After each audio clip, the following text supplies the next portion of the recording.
Hello and welcome to another episode of नमस्कार और India and global left के एक और एपिसोड में आपका स्वागत है। अगर आप इस शो में नए हैं तो कृपया सब्सक्राइब बटन दबाएं। साथ ही आप यूट्यूब मेंबर बनने, पैट्रियन पर जुड़ने या विवरण बॉक्स में दिए गए लिंक के माध्यम से थोड़ी सी राशि दान करने पर भी विचार कर सकते हैं। अब बिना किसी देरी के मैं आज रात के हमारे अतिथि स्कॉट रिटर का स्वागत करना चाहता हूं। स्कॉट एक अमेरिकी हैं, पूर्व यूएस मरीन कॉर्प्स इंटेलिजेंस अधिकारी, पूर्व संयुक्त राष्ट्र विशेष आयोग के हथियार निरीक्षक, लेखक और टिप्पणीकार। Scott, India and global left में आपका दोबारा स्वागत है। मुझे आमंत्रित करने के लिए धन्यवाद। मैं शुरुआत युद्ध विराम से करना चाहता हूं। पिछले कुछ वर्षों में हमने कई युद्ध विराम देखे हैं जो शांति के ठोस ढांचे की अनुपस्थिति के कारण टिक नहीं पाए। आपको क्या लगता है, ये युद्ध विराम कितने समय तक टिकेगा? How likely is this ceasefire to last? Well, the ceasefire is a process. It's not a singularity. विराम समझौता एक प्रक्रिया है। ये कोई एकल घटना नहीं है। अभी कोई विराम समझौता नहीं है। इसलिए जब कोई विराम समझौता है ही नहीं, तब उसके टिके रहने की बात करना बेतुका है। हम एक ऐसी प्रक्रिया की बात कर रहे हैं जिसमें दोनों पक्ष तर्कसंगत रूप से जितनी दूर तक तनाव बढ़ा सकते थे उतना बढ़ा चुके हैं। इससे आगे का कोई भी तनाव उस त्रासदी को स्थायी क्षति में बदल देगा, न केवल संघर्ष में शामिल प्रत्येक पक्ष के लिए, बल्कि पूरे क्षेत्र और विश्व के लिए भी। मेरा मानना है कि सभी पक्ष इसे समझते हैं। शायद एक अपवाद इजराइल का हो सकता है, जो यहाँ सबसे अधिक समस्याग्रस्त पक्ष प्रतीत होता है। लेकिन आप जानते हैं, ये तो केवल एक लंबी प्रक्रिया का पहला चरण है, जो एक ऐसे विराम समझौते तक पहुंचने के लिए है जो वास्तव में टिक सके। जब इसकी घोषणा की गई थी, तब हमारे सामने दो प्रमुख मुद्दे थे।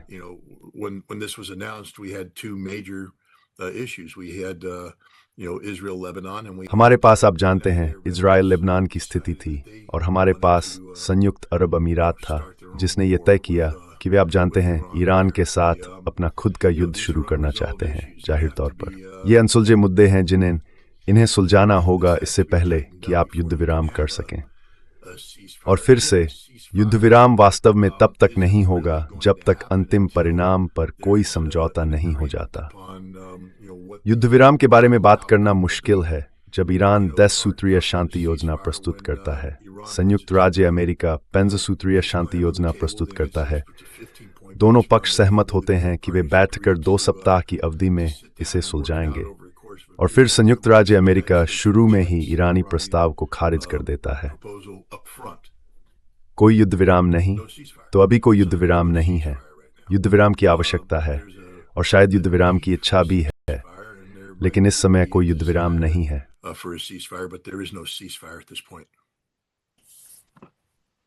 Talking about no ceasefire, युद्ध विराम की कमी के बारे में बात करते हुए सबसे महत्वपूर्ण खबर लेबनान में इजराइल के ताज़ा हमले की है। ये तथाकथित युद्ध विराम की घोषणा के तुरंत बाद हुआ, और रिपोर्टों के अनुसार अब तक 2 स्टेम्पचर लोगों की मौत हो चुकी है, जिसे युद्ध शुरू होने के बाद से सबसे घातक हमलों में से एक बताया जा रहा है। इस घोषणा के तुरंत बाद, जैसा कि कुछ संयुक्त राष्ट्र निकायों ने कहा है, इजराइल द्वारा लेबनान में इस तरह की भयावह बढ़ोतरी को आप कैसे देखते हैं? some UN bodies have called right after this announcement. Well, first of all, देखिए, सबसे पहले तो आपको अतिशयोक्ति से सावधान रहना होगा, क्योंकि इस इजरायली कार्रवाई को विशेष रूप से घृणित बताना उन भयंकर पापों को कम करके आंकना है जो इजराइल ने अतीत में किए हैं, फिलिस्तीनियों के खिलाफ, लेबनान के लोगों के खिलाफ और ईरान के खिलाफ। ऐसा लगता है मानो ईरान पर हुए बमबारी कभी हुई ही नहीं। क्या लोगों ने तेहरान को देखा है और वहां हुए नुकसान को समझा है? जहां तक बेरूत में इजराइल ने जो किया, वह निश्चित रूप से भयावह है, उसकी निंदा की जानी चाहिए। लेकिन यहां बैठकर यह दिखावा करना कि यह असामान्य है, यह सामान्य है, यही इजराइल करता है, यही इजरायलियों की पहचान है। हमें इसे किसी अपवाद की तरह देखना बंद करना चाहिए और समझना चाहिए कि यह वास्तव में इजराइल के लिए सामान्य बात है। यही इजराइल है।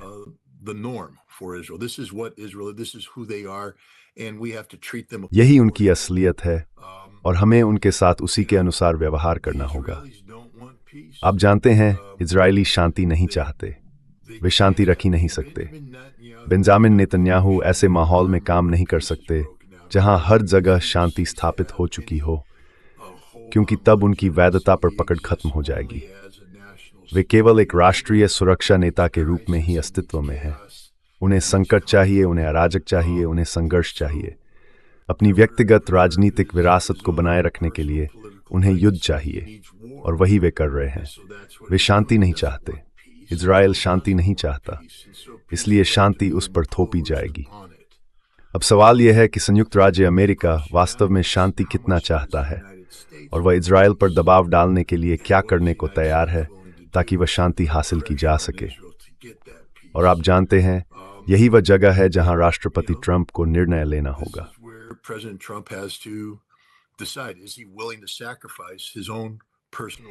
क्या वह अपनी व्यक्तिगत राजनीतिक विरासत का बलिदान करने को तैयार है, क्योंकि यही दांव पर लगा है। डोनाल्ड ट्रंप का अंत, डोनाल्ड ट्रंप ब्रांड का अंत। वो बहुत खतरनाक रूप से इस स्थिति के करीब हैं कि डेमोक्रेट्स उन्हें मोदी चुनावों में बाहर कर सकते हैं, जो तब उन्हें और उनकी प्रशासन को जवाबदेह ठहराएंगे, और वह डोनाल्ड ट्रंप की राष्ट्रपति पद और विरासत का अंत होगा। मुझे लगता है कि अब ये बढ़ती हुई समझ बन रही है कि वास्तव में वह इसी स्थिति में है। तो सवाल यह है कि क्या वह बेंजामिन नेतन्याहू को खुद को नष्ट करने देंगे।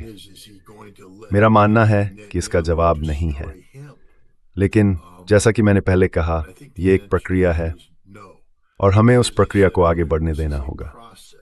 दुखद रूप से इसका मतलब यह है कि और भी अधिक लोग जान जाएगी, क्योंकि इजराइल पूरी तरह से गैर जिम्मेदार पक्ष है।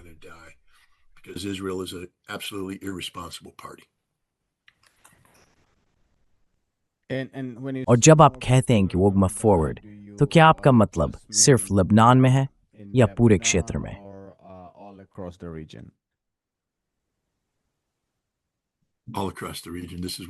पूरे क्षेत्र में यही हो रहा है। यही काम इजराइल करता है। इजराइल लोगों को मारता है। वे लेबनान में लोगों को मारेंगे, वे सीरिया में लोगों को मारेंगे, वे यमन में लोगों को मारेंगे, वे ईरान में लोगों को मारेंगे। वे जहां भी जरूरत महसूस करेंगे वहां लोगों को मारेंगे। वे ये काम सीधे या परोक्ष रूप से करेंगे। मध्य पूर्व में होने वाली सारी हिंसा के लिए इजराइल जिम्मेदार है।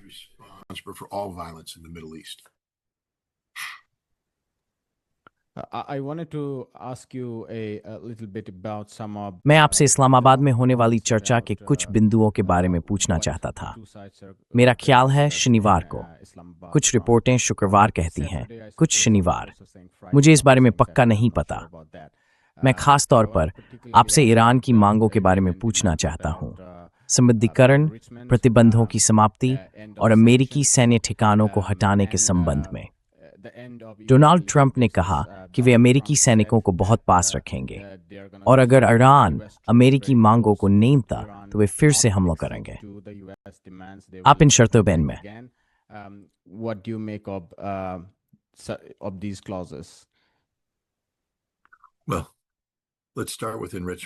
ठीक है, आइए संवर्धन से शुरू करते हैं। ईरान को संवर्धन का अधिकार बरकरार रहेगा, ये 100% सुनिश्चित है। ईरान इसे केवल तभी छोड़ेगा जब ईरान नष्ट हो जाए, जब शासन ढह जाए और संयुक्त राज्य अमेरिका तथा इजराइल उस परिणाम को हासिल करने में असमर्थ साबित होंगे। हालांकि कुछ समझौते किए जाएंगे, और मेरा मानना है कि वे समझौते उन समझौतों द्वारा परिभाषित होंगे जो फरवरी फरवरी को मौजूदा लड़ाई शुरू होने से पहले लगभग हो चुके थे। मुझे लगता है कि अंततः वही समझौता इस बात की नींव बनेगा कि संघर्ष के बाद का परमाणु समझौता कैसा दिखेगा, और डोनाल्ड ट्रंप के लिए वह इसे एक बड़ी जीत घोषित कर सकते हैं। किसी भी संभावित रास्ते को रोकने का अधिक मजबूत, जिसे वे कभी अपना नहीं नाम थे।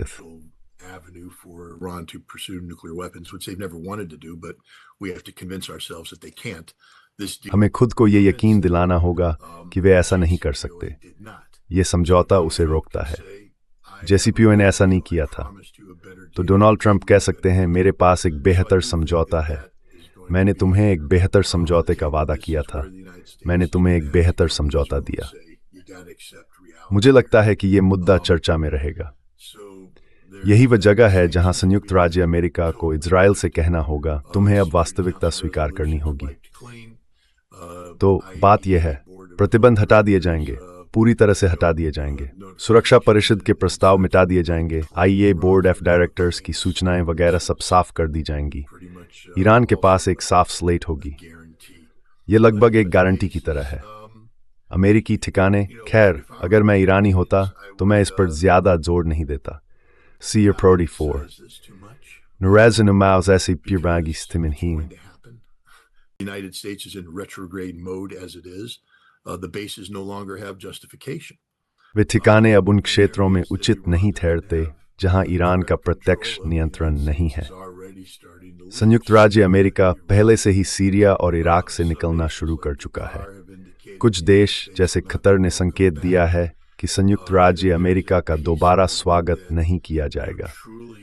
और यदि कोई ऐसा शांति समझौता होता है जो वास्तव में ईरान को बिना किसी प्रतिबंध के अस्तित्व में रहने की अनुमति देता है, तो क्षेत्र में अमेरिकी सैन्य उपस्थिति की कोई आवश्यकता नहीं रह जाएगी, खासकर बड़ी उपस्थिति की। इसलिए ईरानियों के अमेरिका को अपमानित करने की कोशिश करने के बजाय जो काम नहीं करेगी, मैं ये साफ साफ कह रहा हूं, ईरानी इस मुद्दे पर समझौता करेंगे और प्रकृति को अपना रास्ता लेने देंगे। आप जानते हैं, नेहोर्मजुल जमरूमदी का जैक नाम किया बोर्ड जिस्मियतपुर, लेकिन डोनाल्ड ट्रंप फ्रेले इसे इस तथ्य को स्वीकार करते रहे हैं कि ईरान होर्मुज जमरूमदी पर नियंत्रण कर दिया। The fact that Iran is going to control the Strait of Hormuz and enact the toll. और उस पूरी बात में वह इस बारे में बात कर रहा है कि ईरान और संयुक्त राज्य अमेरिका मिलकर काम करेंगे। अब खत वैसे तय होगा, कौन जानता है, लेकिन मेरा मानना है कि और ईरानियों ने मुआवजे की बात की है, लेकिन सीधे तौर पर मुआवजा नहीं दिया जाएगा। मेरा मानना है कि होर्मुज जमरूमदी पर जो टोल वसूला जाएगा वह पैसा मुआवजे और ईरान तथा अन्य जगहों पर पुनर्निर्माण के लिए इस्तेमाल किया जाएगा। मुझे लगता है कि एक सुंदर समाधान है जो संभव है।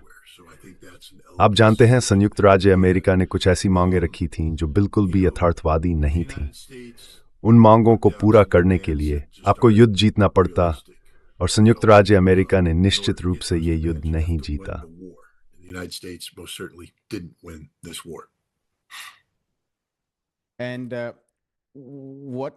और संयुक्त राज्य अमेरिका किन मांगों को आगे रखेगा, क्योंकि ये बात अभी स्पष्ट नहीं है।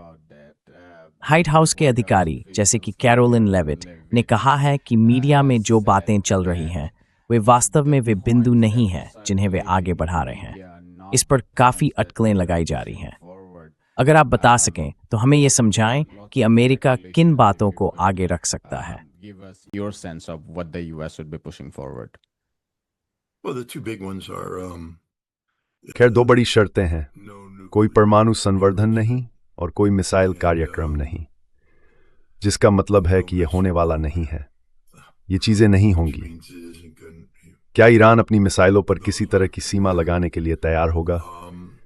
मुझे नहीं पता। मुझे नहीं पता कि वे ऐसा करेंगे या नहीं। मिसाइलें ही थीं जिन्होंने उन्हें ये युद्ध जीतने में सक्षम बनाया। और अगर मैं ईरान की जगह होता तो जब तक इजराइल के परमाणु हथियारों को चर्चा में नहीं लाया जाता, मैं इस पर विचार भी नहीं करता। लेकिन कोई भी इजराइल के परमाणु कार्यक्रम से बारे में बात नहीं कर रहा है। But nobody's even talking Israel's nuclear program. So, at the end of the day, देखिए, दिन के अंत में मेरा मानना है कि अमेरिका की मांगें अंततः संवर्धन, रिचमंड पर किसी प्रकार के समझौते और होर्मुज जलडमरूमदिया पर किसी समझौते तक सीमित हो जाएंगी। और ईरान के मिसाइल कार्यक्रम को निशाना बनाने के बजाय क्षेत्र में एक ऐसा सुरक्षा तंत्र तैयार किया जाएगा जो युद्ध को भड़कने से रोकने में मदद करे, और इस तरह ईरान के मिसाइल कार्यक्रम को उसके पड़ोसियों की नज़र में अप्रासंगिक बना दे। लेकिन फिर भी यहाँ अमेरिका की स्थिति बहुत मजबूत नहीं है। इस युद्ध के खत्म होने की ज़रूरत अमेरिका को ईरान से कहीं ज़्यादा है।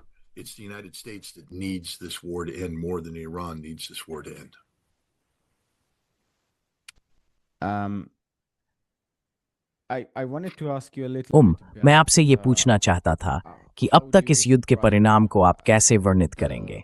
ये देखते हुए कि बहुत सारी हसबरा प्रचार हुई है।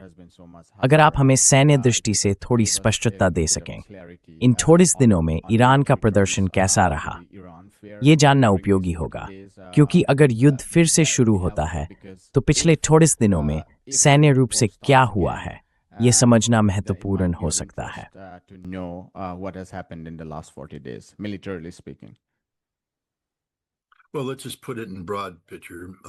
ठीक है, इसे व्यापक रूप में समझते हैं। ईरान ने दुनिया की दो सबसे शक्तिशाली सेनाओं, इजराइल और संयुक्त राज्य अमेरिका का सामना किया, खासकर जब बात वायु शक्ति की आती है। ईरान ने उनका मुकाबला किया और उन्हें जीतने नहीं दिया। संयुक्त राज्य अमेरिका और इजराइल के लक्ष्य और उद्देश्य शासन परिवर्तन थे। वह नहीं हुआ। वास्तव में शासन और मजबूत हो गया। दूसरा लक्ष्य ईरान की बैलिस्टिक मिसाइल और ड्रोन क्षमता को नष्ट या दबाना था। वह भी नहीं हुआ। ईरान ने अपनी महत्वपूर्ण क्षमता बनाए रखी है और ये साबित किया है कि वह इन मिसाइलों और ड्रोन के जरिए किसी भी लक्ष्य पर हमला कर सकता है।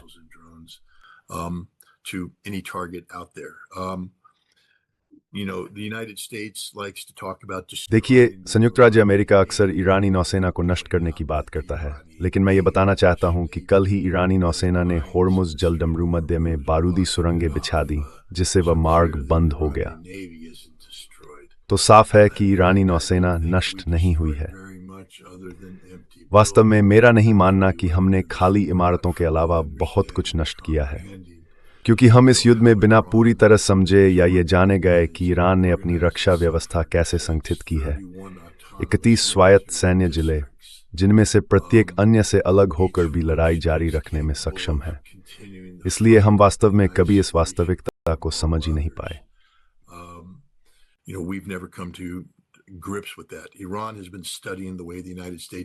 ईरान पिछले कई दशकों से यह अध्ययन कर रहा है कि संयुक्त राज्य अमेरिका और इजराइल युद्ध कैसे लड़ते हैं। लोग अक्सर ये भूल जाते हैं कि ईरान का सीरिया के साथ एक वायु रक्षा समझौता था, जिसके तहत ईरानी वायु रक्षा विशेषज्ञों को कुछ ईरानी संसाधनों के साथ अग्रिम मोर्चे पर तैनात किया गया था। ईरान ने यह अध्ययन किया कि इजराइल कैसे काम करता है, वे कैसे संचार करते हैं, कौन से हथियार प्रणालियों का उपयोग करते हैं। उन्होंने इसी तरह यह भी अध्ययन किया कि संयुक्त राज्य अमेरिका कैसे काम करता है। हमारे पास सीरिया के ऊपर व्यापक वायु शक्ति की भागीदारी थी, जिसमें हर प्रकार के विमान का उपयोग किया गया। हमने कैसे संचार किया, कौन से हथियार इस्तेमाल किए और हमारी रणनीतियां क्या थीं, और ईरान ने उसी के अनुसार खुद को अनुकूलित कर लिया है।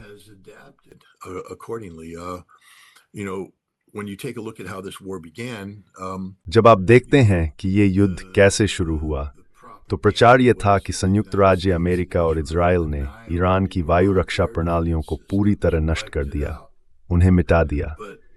लेकिन क्या हमने वास्तव में ऐसा किया, या ईरानियों ने बस ये तय किया कि वे खेल के उस चरण में हिस्सा नहीं लेंगे, क्योंकि वह चरण लंबी दूरी के स्टैंड ऑफ हथियारों से परिभाषित था। आप जानते हैं, ऐसा नहीं था कि इजरायली और अमेरिकी विमान ईरानी हवाई क्षेत्र पर भौतिक रूप से हावी थे, बल्कि यह था कि हम परिधि से ऐसे हथियार दागने में सक्षम थे जो भीतर तक गहराई में जाकर अत्यधिक प्रभावी ढंग से वार करते थे। हाँ, उन्होंने लक्ष्यों को मारा, लेकिन वास्तव में कौन से लक्ष्य सामने आए थे?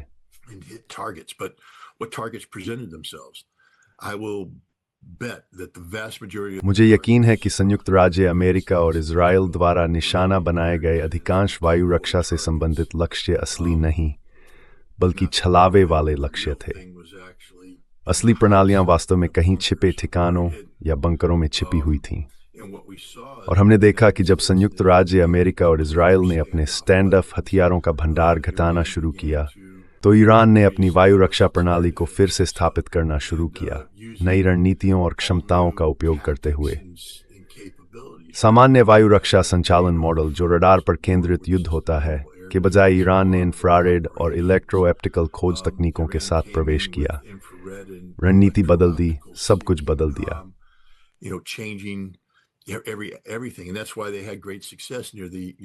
और यही कारण है कि उन्होंने हाल के इस चरण में बड़ी सफलता हासिल की, अमेरिकी विमानों को गिराकर, क्योंकि वे वह खेल खेल रहे हैं जिसके लिए हम तैयार नहीं थे। ईरानियों ने इस पूरी बात पर गहराई से विचार किया है। वे जानते हैं कि वे क्या कर रहे हैं। ये 20 साल से तैयार की जा रही योजना है। संयुक्त राज्य अमेरिका इसमें शामिल हुआ और हम अपनी योजना को लगभग रोजाना बदलते रहे हैं।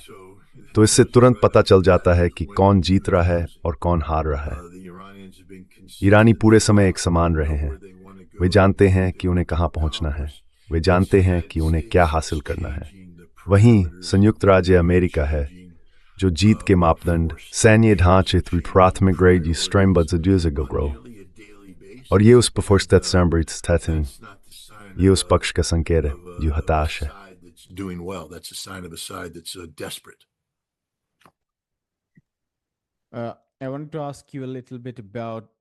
मैं आपसे इस युद्ध के नाटो के लिए महत्व के बारे में थोड़ा पूछना चाहता था, क्योंकि आप यूक्रेन में नाटो के प्रॉक्सी युद्ध पर काफी ध्यान केंद्रित कर रहे हैं और इस पर बात कर रहे हैं। डोनाल्ड ट्रंप ने इस युद्ध के दौरान यूरोपीय संघ की आलोचना की है कि उसने प्रत्यक्ष सैन्य सहायता नहीं दी। आपके विचार में इस युद्ध का नाटो के भविष्य पर और उसके बाद यूरेशिया में उसकी भूमिका पर क्या प्रभाव पड़ेगा?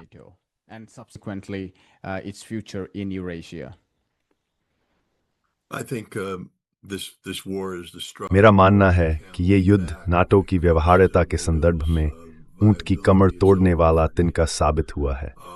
नाटो का समय अब समाप्त हो गया है। संयुक्त राज्य अमेरिका और नाटो इस वास्तविकता को समझने में असफल रहे हैं कि वे किस परिस्थिति में काम कर रहे हैं, खासकर शीत युद्ध के बाद के दौर में, जहां नाटो संयुक्त राज्य अमेरिका का साझेदार या बराबरी का संगठन नहीं रहा, बल्कि अमेरिकी राष्ट्रीय सुरक्षा और विदेश नीति का एक अधीनस्थ तत्व बन गया। नाटो का काम था समझदारी से सलामी देना और संयुक्त राज्य अमेरिका से कहना, जी सर, न कि यूरोप के लिए क्या बेहतर है, इस पर स्वतंत्र रूप से सोच विचार करना। और वे ये बात भूल गए और उन्होंने ये उस व्यक्ति के खिलाफ भूल की जो मन में बैर रखता है। इस समय डोनाल्ड ट्रंप यूरोप को उसके इस असफलता के लिए जिम्मेदार ठहराने जा रहे हैं कि उसने ईरान के खिलाफ उनके अवैध आक्रामक युद्ध में उनका साथ नहीं दिया।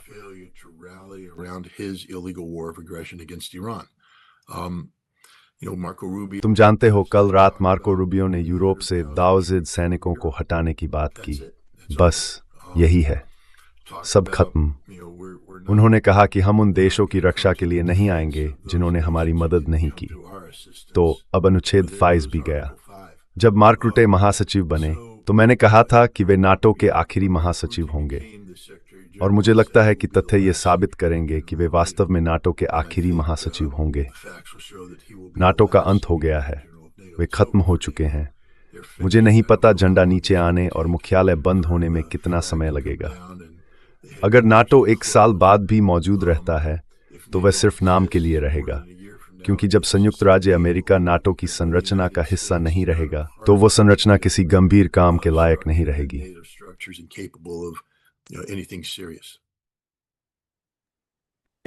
Remember Ukraine, you want us stringing.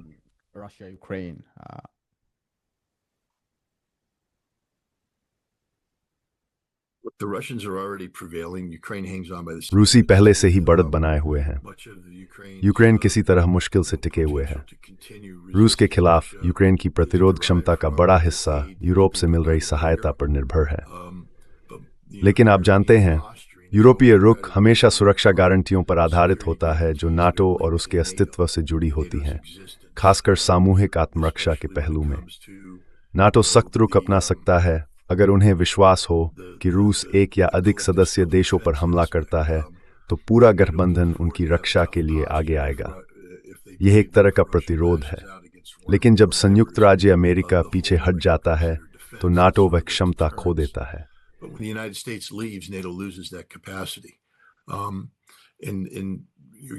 और यूरोप उसी कमजोर अव्यवस्थित इकाई के रूप में उजागर होगा जो वह वास्तव में है। मेरा मानना है कि यूक्रेन लगातार कमजोर होता जाएगा। जब यूक्रेन ढह जाएगा, मैं इसके लिए कोई तारीख नहीं बताने वाला हूं, लेकिन मैं ये कह सकता हूं कि यूक्रेन ढह जाएगा और रूस वह सब कुछ हासिल कर लेगा जो वह हासिल करना चाहता है। सच्चाई यह है कि रूस इतनी मजबूत स्थिति में है कि उसके पास कूटनीतिक रूप से हस्तक्षेप करने की क्षमता है। ताकि वह संयुक्त राज्य अमेरिका के साथ एक तथाकथित महान समझौते की तलाश कर सके। इसमें ईरान और रूस के लिए स्वीकार्य शर्तों पर ईरानी संघर्ष को समाप्त करना और केवल रूस के लिए स्वीकार्य तथा यूरोप के लिए हानिकारक शर्तों पर यूक्रेनी संघर्ष को समाप्त करना शामिल हो सकता है।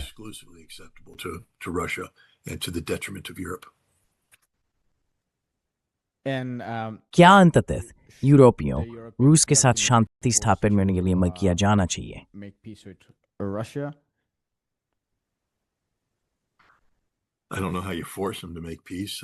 मुझे नहीं पता कि आप उन्हें शांति करने के लिए कैसे मजबूर करेंगे।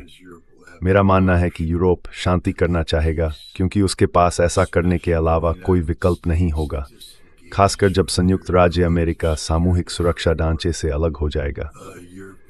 यूरोप अपनी रक्षा करने में असमर्थ है और इस कारण से वह ऐसे होगा जैसे किसी मेमने को वध के लिए इसे किस्सा रूस के साथ शांति करने के अलावा कोई और विकल्प नहीं रह रहेगा।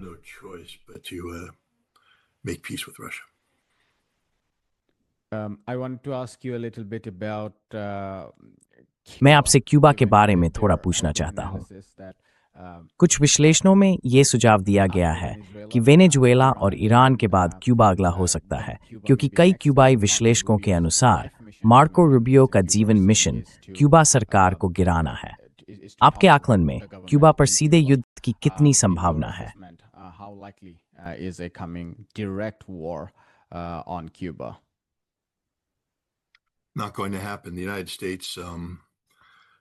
ऐसा होने वाला नहीं है। शक्ति प्रदर्शन के मामले में संयुक्त राज्य अमेरिका ने घातक कमजोरी दिखाई है। हमारे पास पर्याप्त स्टैंड ऑफ हथियारों की कमी है। क्यूबा को बस इतना करना है कि वह प्रतिरोध करे और किसी भी अमेरिकी कार्रवाई का इंतजार करे। ईरान का उदाहरण स्पष्ट है। वेनेजुएला के लिए आत्मसमर्पण ही समाधान था। अब क्यूबा जानता है कि वह या तो वेनेजुएला वाला रास्ता अपना सकता है या ईरान वाला, और रूस ने दिखा दिया है कि वह क्यूबा का समर्थन करने को तैयार है। उसने कई टैंकर भेजे हैं ताकि संयुक्त राज्य अमेरिका द्वारा द्वीप पर लगाए गए ऊर्जाना के बंदी का उल्लंघन किया जा सके। संयुक्त राज्य अमेरिका रूस को नहीं रोकेगा। इसलिए मेरा मानना है कि अभी हमें क्यूबा के संदर्भ में अपने रणनीतिक लक्ष्यों और उद्देश्यों की पुनर्कल्पना करनी होगी, क्योंकि वेनेजुएला के बाद जो प्रचार था कि हम क्यूबा में प्रवेश करेंगे और उसके नेतृत्व के साथ वही करेंगे जो हमने मादुरो के साथ किया, वह सिर्फ खोखली धमकियां थीं।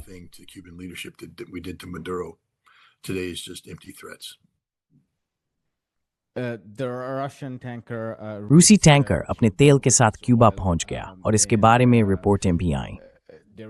क्या आपको लगता है कि अमेरिकी तटरक्षक बल और रूसियों के बीच कोई समझौता था, या उन्होंने बस अमेरिकियों से बचकर क्यूबा तक पहुंच बना ली?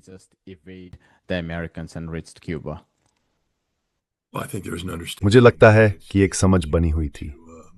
संयुक्त राज्य अमेरिका किसी वास्तविक रूसी झंडे वाले जहाज को निशाना नहीं बनाने वाला था। वे उन जहाज़ों के साथ खेल खेल रहे हैं जो रास्ते में अपना झंडा बदल लेते हैं, जिससे ये कानूनी रूप से संदिग्ध हो जाता है कि वह वास्तव में रूसी झंडे वाला पोत है या नहीं। लेकिन जो टैंकर आ रहे हैं वे रूस यानी रूसी संघ के हैं। संयुक्त राज्य अमेरिका उन्हें छूने वाला नहीं है।